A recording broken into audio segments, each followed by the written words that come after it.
Yes, sir. What's up, everybody? Welcome back to another episode. All Day Bets. Alex Jacobs, Manny, Ruffin. Yeah, see, they got the degenerate odds up. Go to CAA.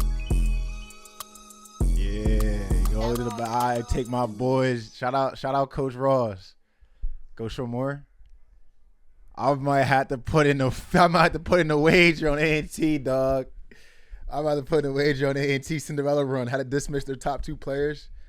It's been a tough year over there. College basketball, they still might be able to be anybody, bro. I might have to bet on them boys. No bullshit. Conference tournaments are just around the corner as March Madness is just under 2 weeks away. Crazy. Shit, that shit is here, bro. Yeah. Like today, I think, or tomorrow, I think Indiana State kicks off, and I think that might be Big Sky. That's when that shit really gets crazy, bro. Fuck the ACC tournament, bro. It really be the Big Sky, the Sun Belt tournaments. Them shit, the Horizon Valley tournament or Horizon League tournament. That shit be going crazy, bro. Them last games, like, man, little side. Go to the Western Conference, bro. It's funny because, like, I take St. Mary's. St. Mary's is good. Gonzaga is good, but I feel like is this one of them years where someone outside the top two wins that shit? Like we watch San Fran get waxed, we watch San but Fran like get tournament waxed. could get different, bro. Yeah, that's a tough one. But yeah, I can't wait for them little leagues to start up, bro. That shit to me is so fire. Too much passion in them little leagues, bro. Auburn gets upset on Tuesday night, senior night for Texas A&M at Texas A&M. It was senior night. Yes. See, I was watching that shit in the gym. You could tell the energy was different, but I couldn't put my finger on why. I just thought I'm like, oh, Texas A&M about to bust their ass. I'm like, oh, it's senior night. Was that so? Good fucking job, bro. No bullshit. Because we try and cap the fucking the Bama. Well, we're talking about the Bama Florida game, but then Auburn plays Bama last game of the season at home. So I'm just gonna look at the A&M schedule to confirm if that was their last home game to see if that's how they do senior night. If it's the same way as football, Where it's just the football, last game. Yeah, football is like really straightforward. It's like our last home game. So that was A&M's last home game of the season. So Auburn versus Bama, we're skipping steps, but like that's gonna be senior night, so that's something to look forward to. Because I thought maybe they might be packing it in, but you're not gonna pack it on senior night, dog. Ain't no hoes gonna be out there. And the Iron Bowl. Come on. Oh yeah, facts. My fault. History. I'm talking about the Johns. You know what I'm saying? You can see why I'm talking on the couch now. I mean, you don't classify that as the Iron Bowl? Yes, right? you do. Even well, though not yeah, you do. Yeah, it's not the same, but like I don't know if anyone listening like that like grew up in an area like Pencroft Chathaven in football was the media bowl, but when we played basketball, it was still like the media bowl. Yeah, I guess you ain't called the media, but like it was like yeah, it's still the rivalry's still there. So I guess they maybe they don't walk around campus like the Iron Bowl's this week, but it's like you know what I'm saying. Yeah, we got them bitch ass motherfuckers from Bama coming in this week. Yeah, you know what I'm saying? Same vibes. I like it. So there was some big news. There was some big news in the NFL on Tuesday as the Eagles signed Saquon Barkley to a 2-year, $41 million contract extension that makes him the highest paid running back in NFL history. The deal makes Barkley the NFL's first $20+ million per year running back. He also has the ability to earn an additional $15 million in incentives and escalators. The deal includes $36 million fully guaranteed at signing. Adam Schefter writes here that the Eagles are taking the rare step of extending Barkley 1 year into his 3-year deal and in the same league year in which they signed him to the initial contract. So I just have to backtrack a little bit on my points during the NFL season and especially into the playoffs and how well that Saquon was playing, saying that he wouldn't have worked out with the Giants and it's the Eagles' offensive line and it's very different because of the season that he had in Philly versus if he had this season in New York with the Giants because that just wouldn't have happened. This is another testament to show how wrongly Joe Schoen did Saquon Barkley. He now just is getting after this deal is done, he will have made, I think it's almost $20 million more with the Eagles than with the Giants. It's just insane. I mean, and then you look back at the Hard Knocks clip, and again, I hate to go back to it as a Giants fan, but you look back at the clip when he's on the phone with Saquon, and he's like, go ahead and test the market. Let's see what you're worth. And the one big quote that people should not forget, and what they are forgetting when they're saying this, because they're just talking about the phone call where Joe just says to Saquon, go test the market. What they should still be talking about even more is what he said to his front office guys and his assistant general manager, where he said, well, I don't want to have a $40 million quarterback in Daniel Jones handing the ball off to a $13, $15 million running back. He's getting that with the Eagles. And Daniel Jones, how many handoffs did he do this year? Funny enough. So it's another testament to the incompetence from the Giants front office. We'll see if they maybe can do the right thing and draft a quarterback. Maybe that is rumored, where they may trade with the Titans to trade up to get one and then pick Cam Ward from there.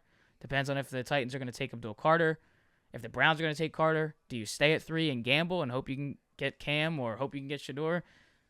The combine is showing great flashes from Jackson Dart. We'll see all of that in the next month, but I just wanted to highlight what another smart move from Howie and the front office in Philly. Bro, is this shit like, bro? Good for bro. Where are we getting this money from, bro? There's nobody thinking about this. It does help the cap though. Like it lowers their cap to like $6.8 million instead of whatever it was, 13 or 15, where then they can go sign somebody else. So now it's like, go sign Myles Garrett. Our cap? Yeah. Like, you see what I'm saying? Like, what the, like, bro, we got to be doing some illegal shit, man. You know what I'm saying? We just signed Saquon Barkley to like a mega deal. Motherfucking Smitty and AJ signed last year. We know fucking Hurts got his shit. Yeah, so this is what I was looking at. Really slaying Bradbury. I'm just like, still, bro, how the fuck? Where the fuck we getting all this money from? And who not getting paid? Who on this team's not getting paid? I'm salty if I'm on this team. So they saved. Yeah, they like saved. I know. Like I want to see how much Reed Blankenship make. I know he's salty, bro. Like y'all might as well pay me. Like fuck, I'm paying everybody. This shit grow on trees, bro. We gotta be printing money, bro. I don't care what nobody say, bro. I'm for it. I just think that shit. I'm looking at this shit. I'm like, how the fuck we get all this money? I think it's a great move for them. Oh no, hell yeah! After the season that he had, I think it's fucking hilarious. I literally think we're like printing money. Like it just seems like it, bro. It's nice. Does it to not know, seem like we're printing money? Oh, absolutely. Like that shit is. It is also nice to know that, that this season put running backs back on the map in terms of the market that they should be valued at. Did I say on this show how I said it was gonna be a running back league, or was that me talking to my dad? I think I might have been talking to my dad.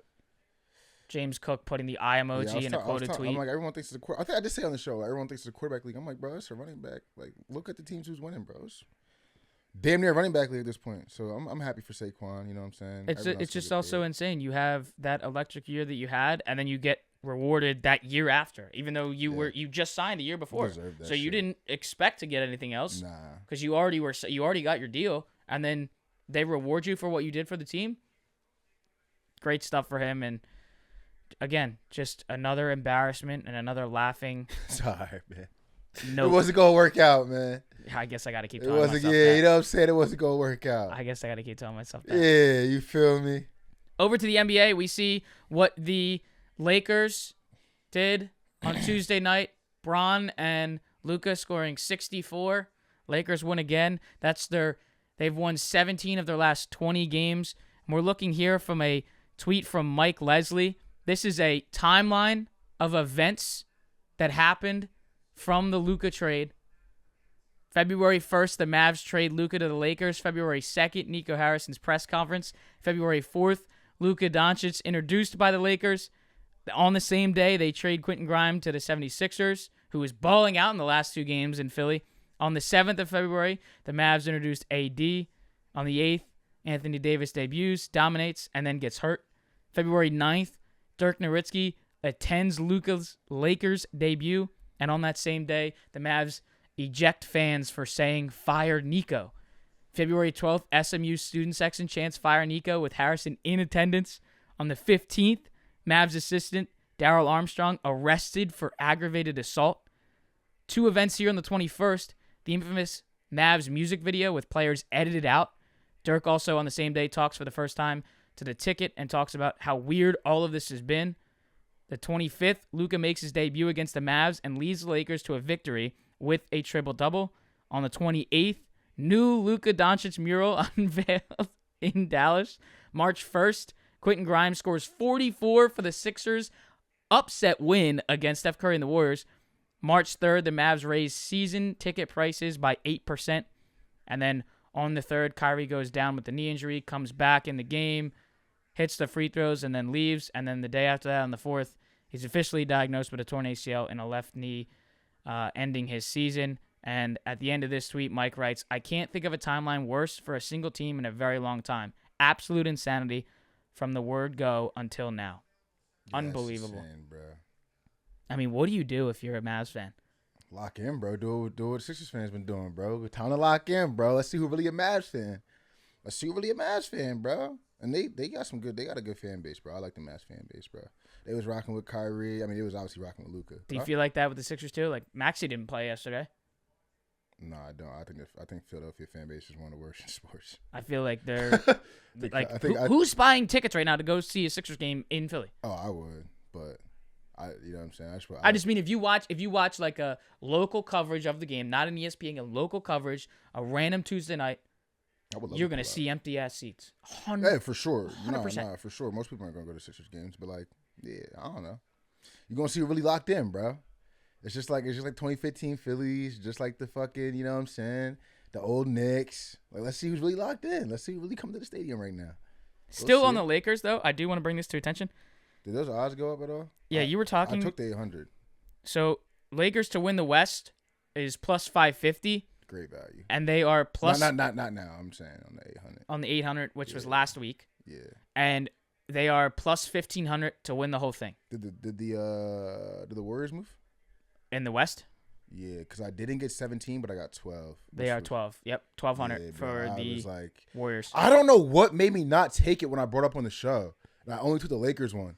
And then, like, I think like a couple games passed. They, like, won the next few games, and I was like, bro, I was like, I can't, like, not. Like, you know what I'm saying? I was like, bro, if they win the West, I literally will be very depressed. So I went and locked 12 in, but damn, wish I got the 17. Yeah, you got the Thunder. But I'll take that, bro. Lakers and fucking Warriors win the West, bro. I'll take them two versus not anybody, but anybody, if that makes sense for the price. You got the Thunder at minus 135. That's so Nuggets plus 500. Bro, dude, like, that is so stupid. To win the West. That is just very dumb. You know what I'm saying? Like, that doesn't make any sense to me. I know how good they are, bro, but, like, come on, bro. You know Shea's never made it out the second round. Like, I'm not even trying to be that guy, but you know, whatever 26-year-old was getting indicted bad for not making it past the second round. The Lakers are plus 550. Nuggets are plus 500. Like, what's up? What's that cool? That's cool. Everybody like Shea get all this praise.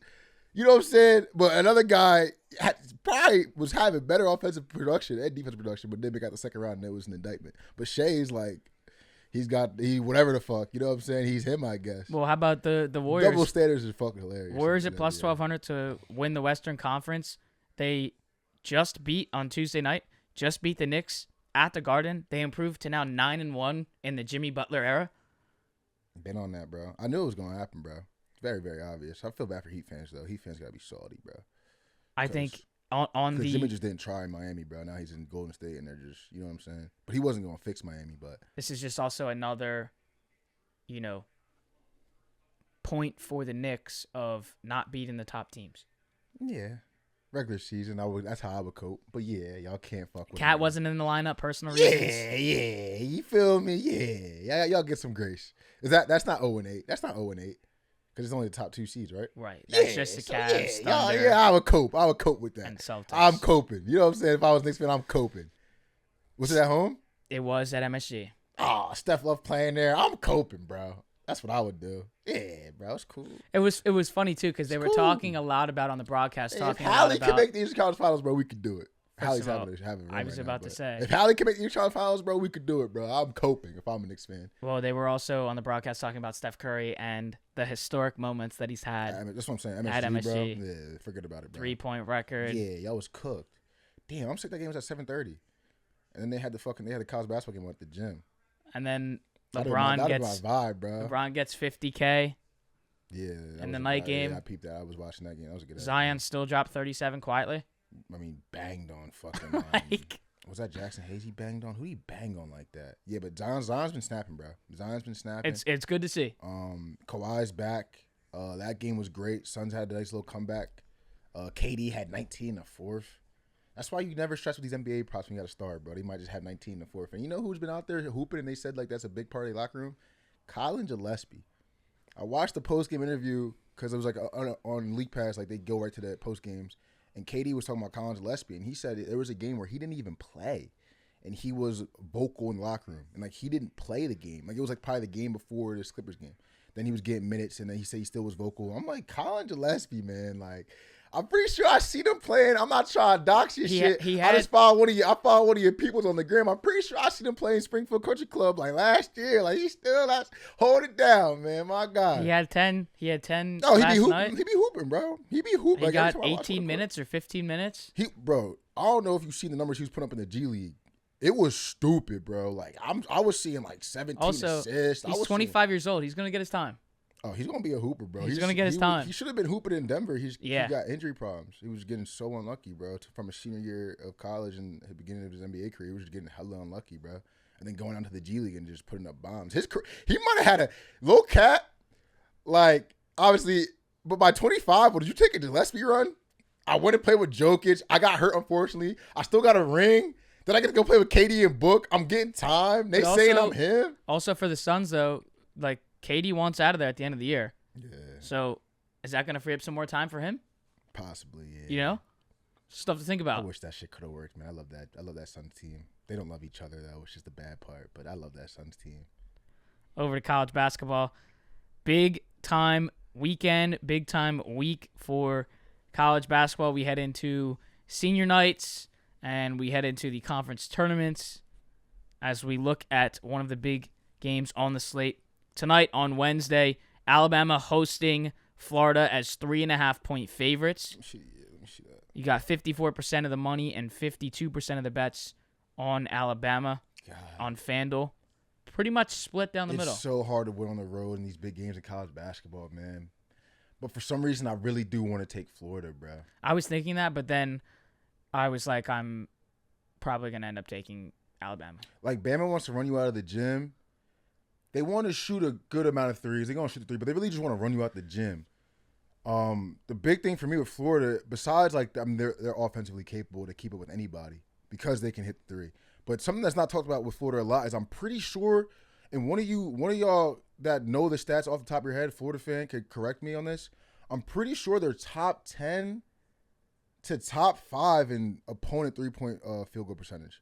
Which when you're playing a Bama, you know what I'm saying? If they can get up and down, but they get in twos, not getting many threes, and then you can hit the three, I think it's a big thought to look at when you look at this game, and the fact that Bama they're going to Auburn next in a rematch. Now I don't in the SEC, right? You know how we usually talk about like look ahead spots in some situations in whatever league. Is there a look ahead spot in the SEC? Is that a real narrative in the SEC? Because you can't look past Florida. You feel me? And even Auburn last night, you can't look past A&M. Wait till it didn't go off, but wait till they give you 30, whatever he want. Like, so I want to say it's a look ahead spot for Alabama, but is that really is that fair to say in this conference? Like, I don't think that's fair to say, bro. Like, I was looking at the March Madness odds. I think the top 6 or 7 teams, it was like 5 of them, 6 of them were SEC teams. So maybe look ahead spot's not the right right way to say it, but just with a big revenge game coming up, you know what I mean? Maybe it's a little bit of a look ahead, but I don't think so. I do like Florida, bro. I think Florida can take it to them. I think they can stop the 3-ball from going down. I think Florida's been slept on all year, even though they've been hanging around in the ratings and like some sharper people have been catching on to Florida. But I don't think as far as the public odds, it's been all Auburn and Duke. You know what I'm saying? I think Florida might have a game at the end of the season. I got to see who does Florida have next. Actually, that will help me out a little bit. I got some quick trends here. Mark Sears has 20 points in his last 4, and in games this season that Alabama was favored by 2.5 points or more, they are 11, 10, and 1 against the spread. The average point total for the Gators this season is 27.5 points fewer than this game's over-under at 178.5. I'm leaning towards the under on a trend like that. Yeah, I mean, I don't think Florida. Like I said, Florida's, bro. I wish I knew the exact number, but they are like one of the best 3-point defending teams in the nation. I don't think Bama's gonna be able to get off like that. And Florida next game is their senior night versus Ole Miss. Ole Miss is good. Ole Miss is good, but they're unranked. I think this might not an all-in spot, but I think this is like a statement spot going into the tournament. We're playing for seeding too. I'm a rock with Florida, bro. I'm gonna be honest. I'm a rock with Florida. I'm gonna go with Bama in the case that they get the win here, and then Auburn last home game, senior night, just brings it. I think they're gonna really be hungry to get one over Auburn, though. Of course. I think they really. But Auburn after the loss too, it's like, all right, yeah. last regular season game in front of our fans. I feel like Auburn against Alabama. Auburn's good, man. Auburn's good. I guess we'll see in March. They could win that Bama matchup, but there's something I watch Auburn. I'm just be like, I like a lot of these players, but I just be like, someone gonna get them, bro. A real bucket getter's gonna get them, bro. It's usually how it goes, but like a real bucket getter's gonna get them, bro. I got a text today from Sam, as an Auburn fan, saying that Alabama is a Sweet 16 exit. Do you agree or disagree with that? It could easily happen, bro. So Alabama's one of them teams where they could either make the Final Four, make the Natty, because they get hot and play at such a high pace, or they play at such a high pace and they have a bad day. Other teams adjusting to the pace and they're making their shots. Yeah, it can get bad, and then you can get into styles in the tournament too. Like, what if they play one of these lower, lower conference tier teams that just want to slow you down? You feel me? They could get bounced for sure. I think they're good though, but they're susceptible to get bounced easily, bro. Just because if they have one of those days where their offense isn't flowing and they're trying to play at that high pace, it could get spooky in the tournament. But I got faith in Bama, bro. It's just going. I mean, this tournament is so wide open, bro. Like, I mean, we could just bring it up now, the Bama versus the field or the Duke Auburn versus the field. Yeah. So, like, I mean, how do you trust those two teams in the field this fucking deep? This is an article from Fox Sports. Right now on FanDuel, Duke and Auburn to win the national championship are both plus 340.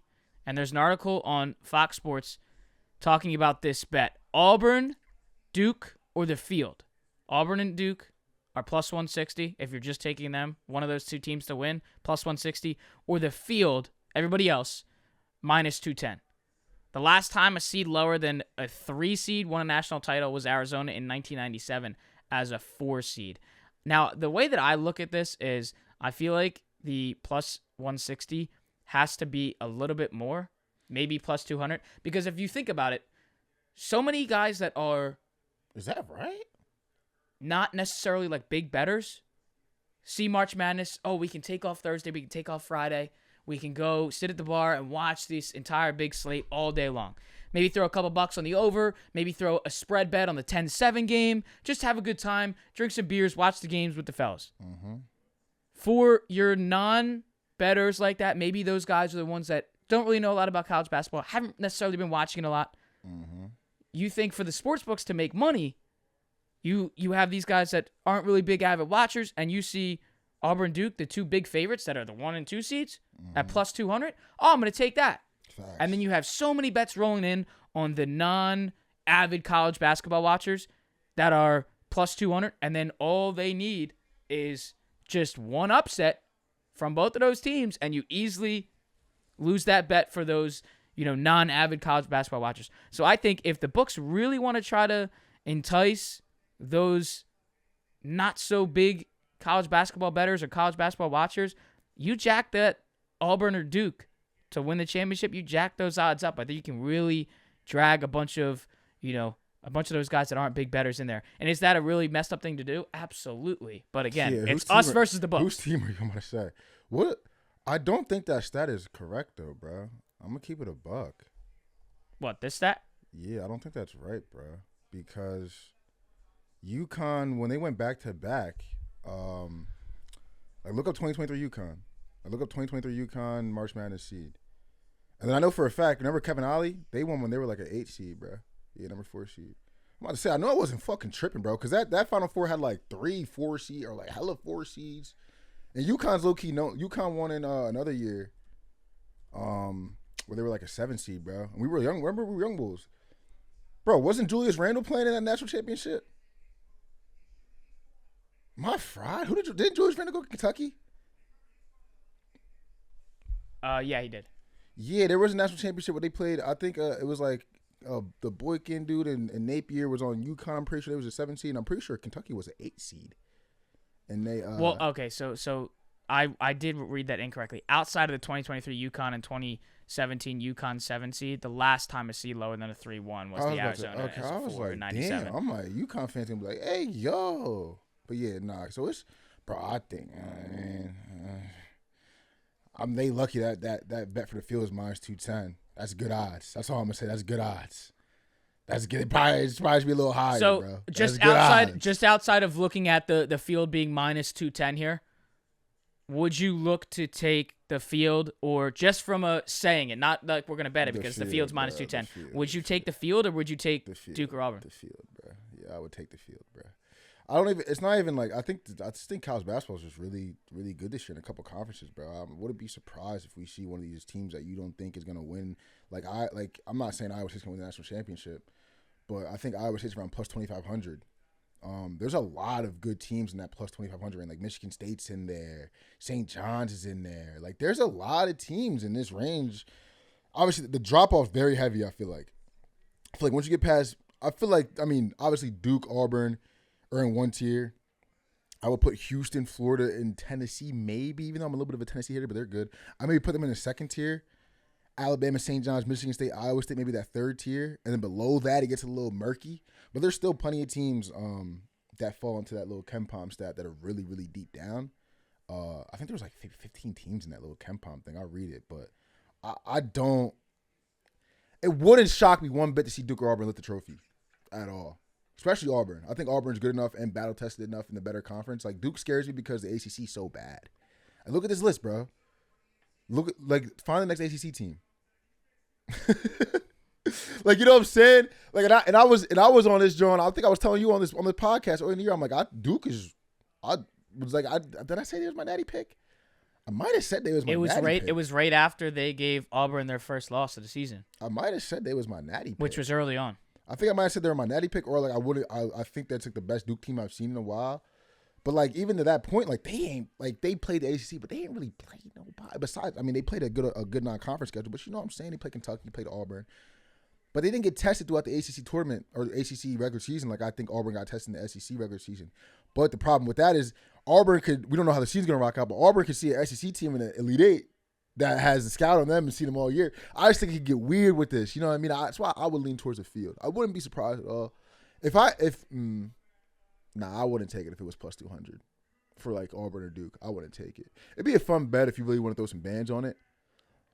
But I think anybody can beat anybody this year, man. I really do. Maybe besides the top two. I guess that's part of the bet. But basically what that is saying is you're taking chalk and chalk. Yeah. Versus everybody. Yeah. And I wouldn't be mad at you if you took it, especially if you really put a big bet on it. But, like, damn, dog, I feel like they can get got by anybody. Well, I would also say, too, I know it's the number 1 and 2 teams in the country. Mm-hmm. I get that. But we're talking about the March Madness tournament. Yeah, it's March Madness, bro. And you're getting plus 200? Like. And we just had an obvious one last year. Like, I'm pretty sure last year was, like, the same deal with, like, UConn. I'm pretty sure, weren't there UConn versus the field bets last year? There was. You know what I'm saying? And like people were heavy on UConn and like, okay, maybe something's happening different in college basketball, but it's about to happen twice. Well, because look, like UConn won it as a 1 seed last season and as a 4 seed in 2023. And like last year was the year people were like, it's UConn. It's UConn. Yeah. I remember Portnoy had his big bet on UConn. Yeah, you know what I'm saying? Like even with like that Kansas year, like people weren't even. Yeah. It wasn't like even though they had Ochai Agbaji, they had I'm forgetting Cousins' name. They had Agbaji and then the big man that won National Player of the Year. God damn, Oscar Tshiebwe. Even though they had those two, it was still kind of like I'm pretty sure UNC was good that year, right? So that was 2022 Kansas year winning as a 1. I think Caleb Love and Armando Baycott were still on UNC that year. There were still a couple teams that were like, I feel like last year was one of the first times in a while where it was like, yeah, it's UConn, and they end up actually getting the job done. Will it happen 2 times in a row? I don't know. 2021 was the Baylor year as they won as a 1 seed. Mm-hmm. But even then, that was still like, that's the year. Is that Jalen Suggs? Is that the Jalen Suggs budget beater? Versus UCLA in the Final Four? 2021? Yeah, I'm pretty sure that's that year. I mean, that year, it felt like Baylor was the best team, but it felt way more up for grabs. Like, I don't think there was really Baylor versus field bets going on out there. I don't know. I think I would take the field, man. I'm not too sold. Because I also feel like with that Duke or Auburn or the field bet, I just feel like people may just be going in there on a Thursday, Friday into the bar to watch the games and be like, oh, Duke or Auburn, the 1 or 2 seed? Click. Oh, I'm good. I can just sit here and watch the tournament now. As long as one of those two teams win, they're number 1 and number 2 in the country, right? So they should win. And then that's how the books are going to get you. Where, what does everybody say? It's March Madness. Anything can happen. But I like your point about Duke being, quote-unquote, battle-tested. They're blowing these teams out by 30. How tested are you? You lost to Clemson 6 weeks ago. Yeah, we ain't been tested. I mean, they've been tested early in the season, but it's just been a long time. We're like Auburn, I can understand because bro, you see it. It's every week, every Tuesday. There's a bet on DraftKings. There's a bet on DraftKings over under 11.5 teams from the SEC to make the tournament. It's like minus 110, minus 110. We might be watching the best conference of all time, like in 1 year. I would need someone to get like some old SEC, ACC teams, ACC conferences, because them Jones used to go crazy. Early 2000s, ACC used to go crazy. So I'm gonna take slow on best of all time, but bro, it might be one of the best conferences we've ever seen, bro. I'm not gonna lie to you. And then you look too. You got Tennessee at plus 1,300. Like, yeah, did they fall? Let me look at the Kenpom thing. I'm gonna see. Let me see who fell into that. Yeah, definitely, because that's big for a lot of people that are looking at March Madness as these Kenpom stats. I think that, yep, they were in there. So it was since 2002. Every March Madness champion has finished ranked in the top 40 in Kenpom's adjusted offensive efficiency and top 25 in their adjusted defensive efficiency. 15 teams fell into that. You feel me? That's where I'm like, is it going to be Duke or Auburn? I don't know. But it was Duke, Auburn, Houston, Florida, Tennessee, Michigan State, Iowa State. So then we go past that. Those are the obvious ones that you would think. Some surprises, Alabama wasn't in there solely because of their defense. St. John's wasn't in there. I think it was solely because of their offense. I think St. John's was like second in defensive efficiency rating, but I think they were maybe 40s in offense, and Alabama was the same thing. I think they were like high in offense and then the 50s in defense. Then you get to some of the dark horses where like some of these teams might be worth a stab, bro. I don't know who, but someone might be worth a stab. You got Arizona plus 4K, Clemson plus 6,500, Ole Miss, Marquette, St. Mary's, Michigan, and Louisville all at plus 10K. Wow. Almost with those teams that are at 10K, like not even 10K, but like the teams like Michigan State down, like from the 2,500s and down, like go to final. Can you go to Final Four? Like, where do those odds for those teams to make the Final Four? Iowa St. John's State plus 400, bro. St. John's plus 400 to make the Final Four might be an interesting bet. Iowa State plus 460, Michigan State plus 460.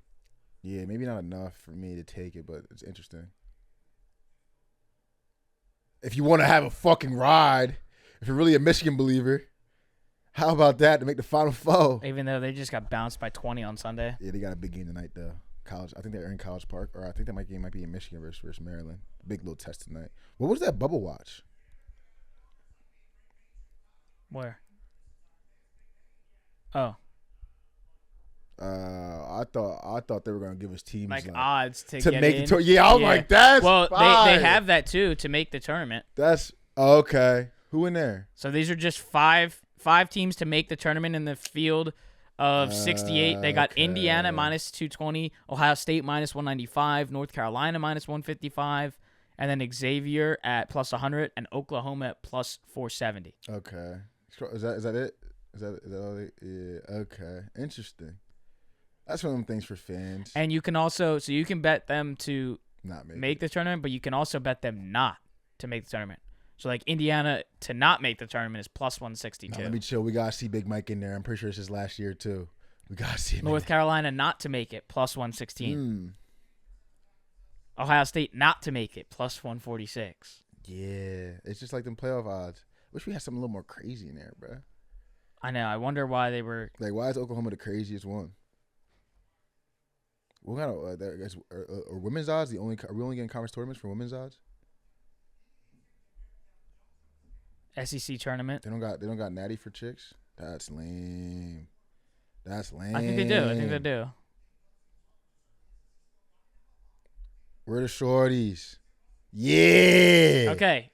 Timeout. Ooh. The NCAA Women's National Champion. Yeah. UConn women plus 300. South Carolina women plus 330. Texas women plus 450. USC plus 550.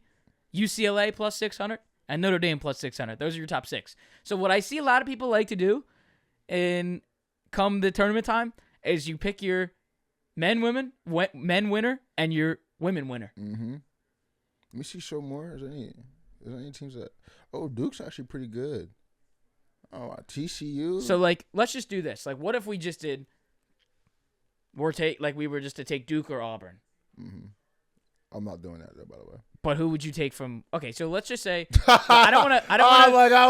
I literally do not want to. I want to make this like a hypothetical because I don't want to lock anything in just yet. But like a hypothetical, if we were doing a men's winner and a women's winner, can we collectively try to hypothetically take something? Yeah, just pick one. I don't really care, bro. I mean, I kind of would look at like Tennessee. I know you're a hater. Just pick one. And then you get like the parlay work. Yeah, no, I see what you're doing.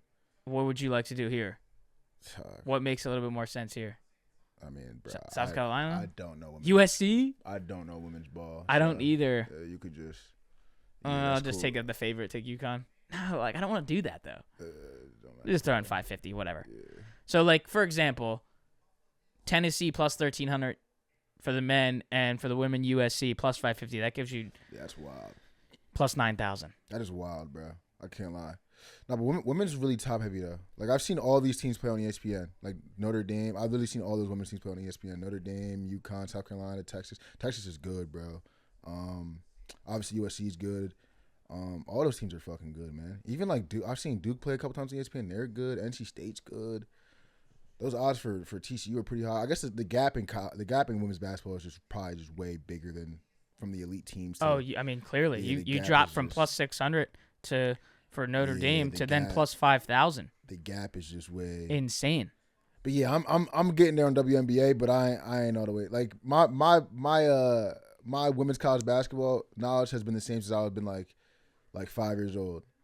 Like the first round goes by cool, probably tap into the second round, and then Sweet 16 on, I'm tapped in. So that's pretty much all. But I'm tapped. But Sweet 16 on in women's college basketball, I'm tapped the fuck in. But besides that, maybe I'm wrong, but I feel like in prior years, we've seen the favorite be much more of a favorite compared to the 2 and 3 teams. Yeah, I think it's gonna be interesting, bro. I think they're kind of saying anybody can win. There's not anybody, but anyone within this tier. Yeah, anyone within the top 6. Because I can't, like, I'm trying to put my finger on it.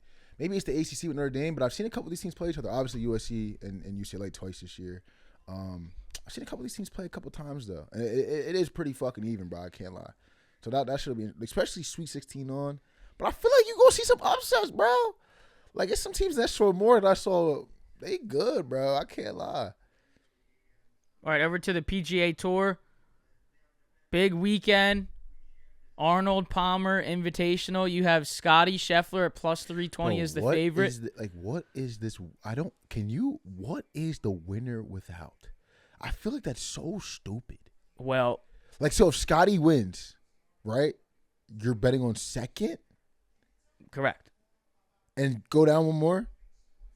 And if those motherfuckers are 1, 2, 3, 4, you're betting on fifth? Who's ever the winner without Oberg, McIlroy, Scheffler, and Schauffele. Do you that has to be so stupid though in golf. That is so dumb. But think about it though. Let's remember what Scheffler's season was last year when he was winning damn near every event. It's like, okay, I want to get a little bit better value. Instead of taking Scheffler, I can just do who I think could finish, first amongst guys that are not Scottie. Bro, that's so brain dead to me. Really? Bro, what do you mean really? It's a whole different market. You're just betting without Scottie Scheffler. Okay, but the FanDuel odds of Scottie winning are plus 320, but bro, it's a golf tournament. But here's the other thing that you know what I'm saying? It's a golf tournament, bro. The other thing that would aggravate me though too is if I were to tap into the winner without Scottie Scheffler market, and he doesn't win, and this guy wins. So let's just say I take this week. That's what I'm saying. The Arnold Palmer Invitational, I was going to take Justin Thomas without Scottie Scheffler at plus 2,000, but his odds to win the whole thing with Scottie Scheffler are plus 2,500. I'd be pretty mad because I missed out on a lot more value. Just take the.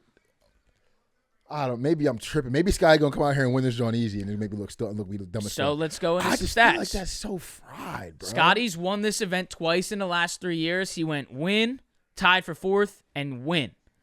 The field has 48 of the top 50 players in it, and one of those to note is Xander Schauffele making his return from his rib injury. He played in the first event of the season, the Century, and then decided to go rehab his rib from his offseason injury. This field is of 72 from the previous 120 before this tournament upgraded to a signature event status. That was in 2019. That just means it's more FedEx Cup points, there's a bigger purse, and there's a smaller field. So one of the stats here from thelines.com. Looking at each of the last 8 winners, it's notable that 7 posted a top 15 finish at this event before picking up their win. If that trend continues, a longer list of 32 players fits that bill.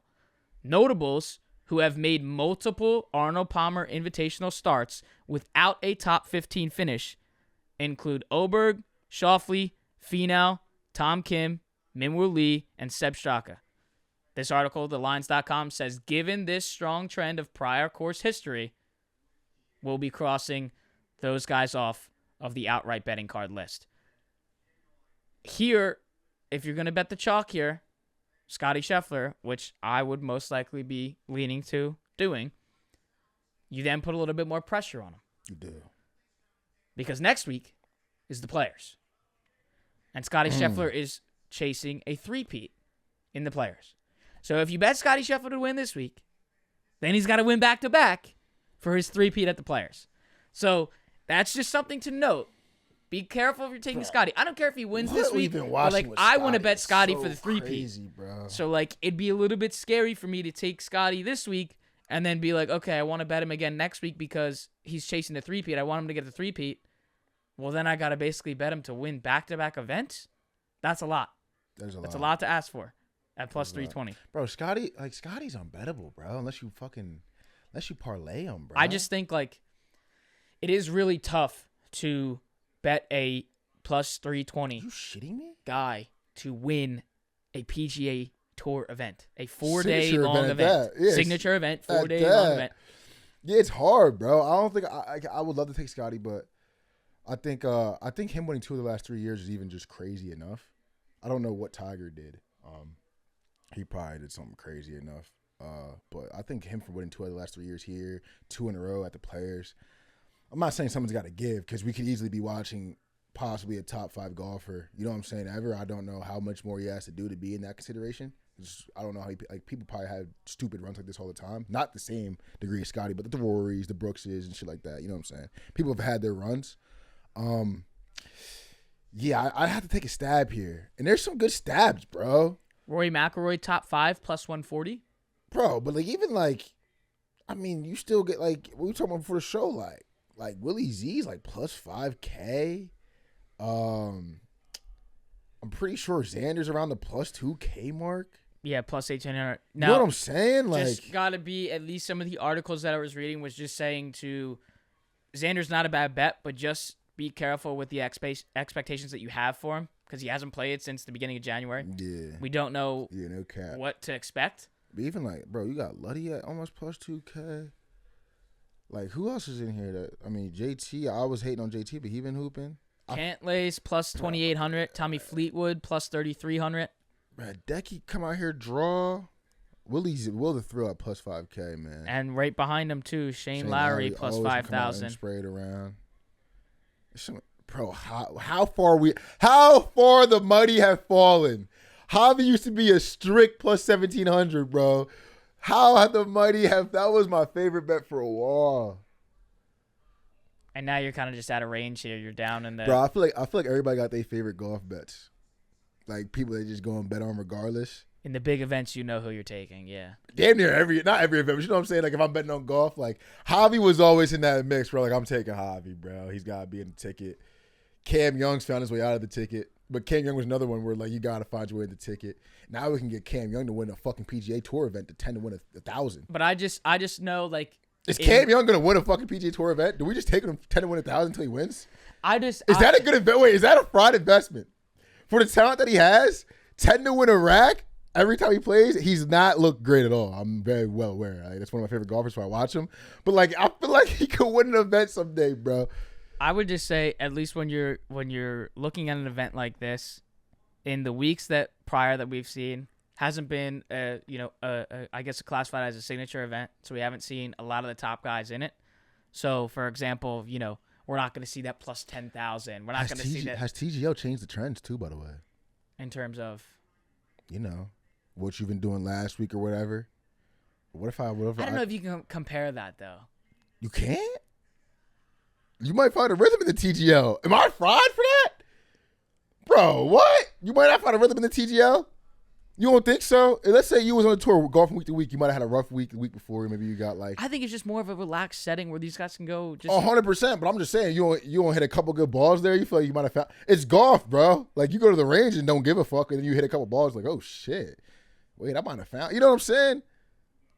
I feel like that's a very relatable thing, bro. Well, You've gone out for scrambles and been like, you know what I'm saying? Like, they're not going out there like, I don't give a fuck about my swing. Like, you know what I mean? Like, you could find some on a Tuesday night. The TGL playoffs, I mean, you mentioned it. The TGL playoffs are set. LA is the 1 seed. They get to play New York. That's Monday, March 17th. Tiger and that made it?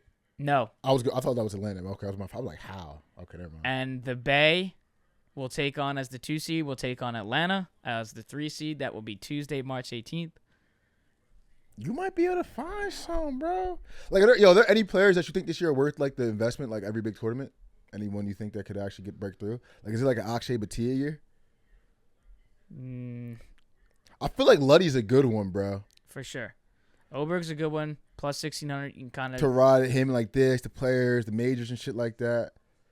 Like, what other players you think would be good to ride, like, tournament? Just the big ones, though. Like, the big Rory McIlroy. Tournaments. This year for Rory, for sure. Rory McIlroy. But I saw people saying this could be his year for the Masters. Now, I feel like they say that every year. Everyone says they feel like they say that every year. But I could be fried. It could be fried. I've been paying close attention to golf not that long. Like, close attention. But I feel like he's gotten legit better. Like, legitimately better. So if I ever see him at plus 1,000, they probably never show a plus 1,000 for Rory. But he's getting there, bro. I'd rip that for sure. I'd actually probably rip Rory in a couple majors, honestly. That's actually probably a good shot, bro. I'm not even gonna lie. Is it like it might be on something? It might be an Akshay year, bro. He might be due. Well, there's an event. I remember looking at it. Here it is. The week. Yeah, April 3rd. The Valero Texas Open. He definitely did win that, Joe. I remember that shit. In 2024, Akshay Bhatia was the winner there in the Valero Texas Open in 2024. So you can see the difference here. I mean, there's the big purse, $20 million. Bro, where's our Scottie versus the field bets? Nah, yeah. That'd be too insane. It'd probably be too insane, right? What could you make that? Because if he's plus 320 to win, what do you make the field? Yeah, that's too. I mean, there's 71 other guys. You know what I mean? That's too. What do you make? They have to do Scottie and Rory. I feel you have to add one other guy in there. You think so? March Madness was Duke Auburn plus 340. True, but you're adding. That's fair point. But you are adding plus 320 and a plus 750 versus plus 340, plus 340. That's what I mean. You might get plus. You might not get plus chicken for the field, but you could get damn near even. Nah, it's too. I couldn't take that. They should offer that though. Scottie and versus the field. I like looking at the 2 balls here. Wait, do they have? Speaking of 2 balls, yeah. You go ahead, look through. Because I want to pick like 2 or 3 guys that we can. I'm like, do they have that? Do they have that weekend long tab too? I like that weekend long, or like the thing, the match. Wait, go to matchups. Yeah, they have. Is that the same? Is that the shit we was looking at last time? So these are just round 1, 18-hole matchups. Okay. So I wonder if can you parlay those? No, you can't parlay the matchups, but you can parlay the 2 balls. So let's look at like 2 or 3 guys that we can throw in the lay here. Once we get down a little bit further to more notable guys, respectfully. Rory minus 200 versus Shane Lowry. I mean, fucking Shane Lowry. Jason Day versus Billy Horschel. JT versus Xander. Justin Thomas is plus 100, and Xander in his return minus 140. Yeah, I wouldn't take minus 140 at all. I would maybe lean to Justin Thomas. Yeah, for sure. Like, I would put Cantley in there. I would put Fleetwood in there. Hell no, you tripping, really? Boy, over Cam Young? You're just a Cam Young tripping, boy. backer. Plus 130. I don't like Scottie and Oberg. Bro, plus 160 in a 2-ball? Like, it's a 2-ball, bro. Like, what? Plus 160? I would take Luddy, bro. Tripping. And then I would take Matsuyama over Victor Hovland. Really? You nuking your shit, bro. I would if I like I'm trying to stay around like the minus. Like I feel like the most I would take maybe. I don't think I would take anything over minus 140. You can do some crazy like what is this right here? The Gala at plus 105, like that's a good one, bro. Like Pendrith he's definitely been hooping, but that's good odds. I would take Sepp low key over Finau. What's his odds? Minus 115. They're both a pick 'em. Yeah, like those are calm. Like those are definitely calm. Yeah, that's some shit I would pay for. Like, yeah, like minus 190 in there. Like, hey, yo, he might just fucking put someone out of bounds. You know what I'm saying? That's how I look at 2-balls. But even when I see other people bet the 2-ball parlays, it's usually a lot of just like the plus guys in there. Because, bro, I feel like that's just like a bet where you got to like take the value. I see Will Zalatoris minus 175? Yeah. In a 2-ball? Over Nick Dunlap, who's plus 130. Yeah, I can understand the odds there. But I still would take, take the plus if I had to take one. So, I mean, there's one right there. Oberg. Plus 160 over Scheffler. Thagala over Pendrith at plus 105. And Straka over Finau at minus 115. Those three give you plus 896. Yeah, you just got to kind of hope Scottie comes out on some bullshit. Right, because you... That's it. I mean... And then I like at least just to take a quick glance at, the top 5, the top 10 finish. And a lot of the things I was reading on this tournament. Rory at plus 140. Top 5 is a good bet. At top 5 is a good bet. Because then it's just like, it's tough. I mean, a top 10 finish, minus 160 for Rory. You gotta take some. If you going when you get to top 10, you gotta take some of them long shots, which is good for them, bro. That's a good bet for somebody. Like I would look at like Fleetwood top 10 plus 190. Morikawa plus 140 top 10. You can even get more ambitious, bro. You can get in, bro. It's top 10, bro. Lowry plus 290. Yeah, you be seeing names in the top 10, bro. It's usually only like a couple guys. I mean, obviously, this tournaments like this are different, but usually, like week to week in PGRs, usually a couple guys that were that high in the top 10. I might have to start making a living off the top 10, bro. A lot of people do because, again, it just goes to show how hard it is to pick a winner in this shit. No bullshit. It's a 4-day long tournament. Yeah. And, like, who wants to ride a plus 320 Scottie Scheffler? I mean, I probably will. But, again, going back to the point that I said, if you're betting Scottie Scheffler this week, don't you want to bet him to get the three-peat at the Players next week? So roll it over, bro. Roll it over. You know what I'm saying? Be a real man. Roll that shit over. That's fair. You know what I'm saying? Fuck it. That's a fair point. Might have to do that for a couple majors. Tiger Slam. Never mind. I'm just gonna say, if you were betting the Tiger Slam every major, good for you, man. Yeah, round one. Like, that's what I would like. That's if you want to take Scottie, bro. They're right. Scottie Scheffler's plus 1,000 to be the first round leader. Yeah, that's insane, bro. There's your Scottie value. Is that a system? If you're looking for, I feel like he doesn't do that a lot though. But it's Scottie. He doesn't do that a lot though. But it definitely is Scottie, bro. I wish I want to see like. Nah, like I know for a fact he doesn't do that a lot, bro. I'll be checking that shit. Like when you check that shit first day, bro, it's like he'll put up a good score. You know what I'm saying? Like he's always good for a nice little 68, 67 day one, but he very rarely. I feel like the guy that comes out day one and drops to 62. So he finished at 15 under. That might have been wire to wire. In 2024, he won by 5 strokes. That might have been wire to wire. I just want to know if like his first round score, if it was wire to wire or not. Yeah. Yeah. I mean, he's definitely won a couple tournaments wire to wire, bro. Don't get me start lying, but it's just one of those things. If you're looking for, Scottie just doesn't have the value at this point, tournament to tournament. So sad. But like round one, though. And let's just say if you missed round 1, round 2, I'm taking round 2. Run it back. Absolutely. Run that shit back. Absolutely. And plus, he's going to drop. Like, you remember when we did the show the one time? It was like, I'm like, Scottie plus 800. Like, that's when I would take Scottie, bro. You got to take Scottie live. Definitely got to take Scottie live. But Scottie, unfortunately, you've reached Tiger territory in terms of the books. But you know what? After looking at that now, I may not even take him to win. I may just take him first round. And if he loses first round, I'm taking him round 2 leader. I might have to take a couple round 1 guys. Little Scottie, little Sepp Straka. He's good for that. He's good for a heater. Hideki's good for a round 1 heater. I mean, look at Xander. Xander's plus 1,800 to win this thing. He's good for a round 1 heater too. Round 1, it's his he's first, 2,500. First drawing back though. I know. But what if it's like the first one back?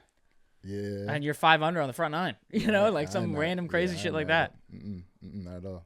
This is going to be I would call this one of the real starts to the season as we see a smaller field and 48 of the top 50 guys in this field. So make sure you're locked in this weekend, Arnold Palmer Invitational. And then if you're not this weekend, that's fine because you better get locked in for the Players. Facts. And if you're not that weekend, it's fine. You better lock in for the fucking Masters. Yeah. Because that shit is around the corner, too. You better lock in next week because... We've already started seeing the ads and shit for the Masters, right? Yep. Yeah, it's right here. And I would... Because it's like you do March Madness and then like Masters. Right when March Madness is like concluding... Masters. And which is at Lucas Oil. Mm. Then you get the Masters right after that. And Augusta, and after that, it's the fucking playoffs. NHL, NBA. Yep. Let's go Lightning. I know. They're down to plus 1,400 now. Let's go. Did y'all rip it? Like, you know what I'm saying? Yeah. I might have to rip it. Last thing, I just want to look at some of these odds now. We got the we got the Capitals Big game tonight. Big game tonight. We got the Capitals tonight. Rangers hosting the Capitals. What are we going to do about that? They are now in a wild card. They're in the second wild card spot. They're in the playoffs right now. Ooh. This is a big win. 3-2 Rangers. Igor let Ovi get one in there, and then we can keep it pushing. Everybody's happy. You know what I'm saying? Plus 106. I'm really scared about this. The Rangers have not matched up well against the Capitals this season at all in any way, shape, or form. It's cool, though. So you had back-to-back shutouts. I got to tap in with the Capitals, bro, because obviously, I mean, it's Ovi, but it's obviously not Ovi, bro. It just makes sense, though. But this is insane. Look at that. Stanley Cup winner. Where the fuck are the Capitals in the top 6? Not there. Yeah. They're not shown. Yeah. They're not shown. Yeah. They're in, what is that? 8th? They're getting that Maple Leafs treatment. You know what I'm saying? They're saying they might get done like the Columbus Blue Jackets did. Who did Blue Jackets do that one year? Did they sweep them in round 1? Lightning. The Lightning. They saying they might get done like that. That was a canon moment in my hockey watching career. I'm pretty sure that was like 2019, 2018, something like that, somewhere around there. Might have been earlier. But yeah, that was when I was like. Mine was favorite too when I forget who they lost to. They went to 7 games. It was either it was 2 years ago. 7-game series, first round of the playoffs. Yeah, who were they playing, bro? I remember that series. Fuck. And they lost in 7 games. Fuck, that joint was fire. I know exactly what series you're talking about too, bro. That joint was fire. I know exactly what series you're talking about. Cause bro, that was the Panthers. We were talking about when Kachuk was going crazy because we were talking about when we were talking about what was his name, Pasternak, whatever the fuck his name was. Yeah, that shit was crazy. That shit was hilarious. That's when Kachuk was going crazy. That was his coming out. Not his coming out party. But it was also the Bruins set the league record for most wins and points in a single regular season, and then lost in 7 games. Yeah, that's when Kachuk was going. That was my coming out party for Kachuk. Like me getting to know him. Happy for all the people that would be me. That's fire. That's why I love basketball, bro. Because I actually know the players and shit, bro. So when people have they breakout series, you know what I'm saying? It means something to me. Like I'm happy for the Kachuk fans last year because that shit really probably meant something to them, bro. Hockey's different, man. Yeah, playoffs are. We're. I heard my young boy Zegers ain't nice though, so I'm kind of salty. They did have a. They say he's a hoop mixtape player. They had a big win against the Oilers last night, though. It's not a big win, bro, because we want to see McDavid win that. Yeah, but I just want you to see what Zegers was doing. They beat him 6-2. God damn. In Edmonton. God damn. All right. The Islanders beat the Jets. Oh, they came to the East Coast. This was awesome too. Thomas Harley, he scored with 4.8 seconds remaining, and the Stars beat the Devils 4-3. I picked him up in my fantasy team. Did you? 2 days ago. His first 2 games on the squad, combined 6.5 points. Is that good? Insane. I don't know anything, bro. It's so funny because I don't know anything about fantasy hockey. So like, my first 2 draws, 6.5 points. I'm sitting here like, and I'm in the first round of the playoffs. Like, that's fire. Playing Kyle, and I'm like, yo, Go check that, buddy. Sharp matchup. That's a sharp round one. I texted. Do we have odds for that? I texted him last night. Do we have odds for that? I said, go check out Thomas Harley, bro. Go check out my new. We might need odds for that. I might put a cider in on the show. That's a sharp matchup. Yeah, we're having fun with that. It's Okay. I haven't done it since I haven't done fantasy hockey since high school. But it's one of those things where you can just like set your lineup like, as for like the whole week and then just check on it every so often. Last thing. Let's go to the Lightning. Go to their page, bro. Okay. I just want to see what we've been doing lately. That's a lot of green, nigga. Damn. Good shit. God damn, that's a lot of green, Like bro. quietly. That's a lot of green, bro. Oh, I also have Victor Hedman too, and he scored twice last night. Tough. He actually is tough, bro. That's one of the things we were talking about. I forgot to say. Well, I think you said Hedman, but yeah, they got Point. Obviously, the GOAT, Kucherov, the actual GOAT. Another GOAT, Vasilevsky. You need a great goaltender in the playoffs. Yeah, it's statistically proven. Yeah. How's my guy from Panarin doing? We gotta check up on him. You know who's doing better than him is JT Miller. That's the young boy, Since getting traded from Vancouver. Very good stuff there. I just hope they can get in. He's been the top dog.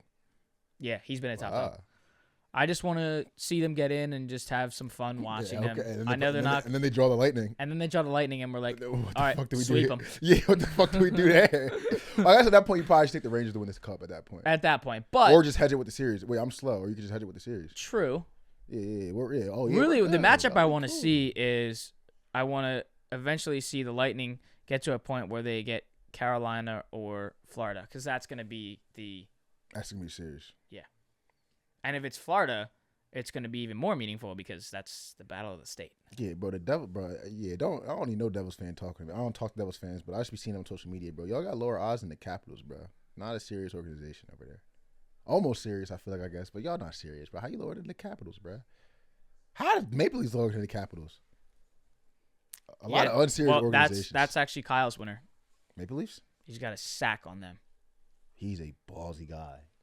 I learned my Maple Leafs lesson early in the hockey betting. Yeah, it's not happening. I learned that shit early with them, boy. Fuck.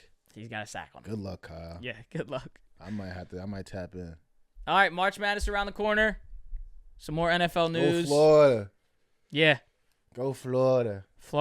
I think my tonight. futures might be Florida St. John's, bro. I don't know yet. I think it might be Florida and St. John's. Yeah, we're going to have to make sure that we lock in our picks. Yeah, it's not final yet, but I think it's Florida St. John's. We will be locking in official March Madness picks in the days and shows to come. If you watch this on YouTube, make sure to drop a like, comment. Do not forget to hit that subscribe button. And our loyal audio listeners on Apple Podcasts and Spotify, do that thing. Scroll to the bottom. Give us those ratings. They help us out a long, long way. Thanks for tuning in. Another episode of All Day Bets. Alex Sagos, Manny Ruffin. Hit your bets. We'll see you on the other side.